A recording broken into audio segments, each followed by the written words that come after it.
Hello everyone. In this video I will show you how to use Zip at Walmart.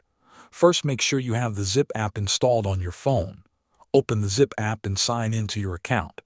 If this is your first time using it, you will need to link a debit or credit card so Zip can withdraw your scheduled payments. Now let's walk through how to use Zip online at Walmart. Open the Zip app and use the search bar to find Walmart. When you select Walmart, the app will open the Walmart online store. You can shop exactly the same way you normally would. Browse through the items and add whatever you want to your cart. Once you have everything you need, go to your cart and begin the checkout process. When it is time to choose your payment method, select the option to pay with Zip.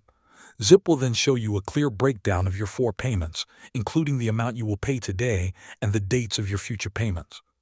After you review the details and confirm, your order will be processed. That is how to use Zip at Walmart. Thanks for watching.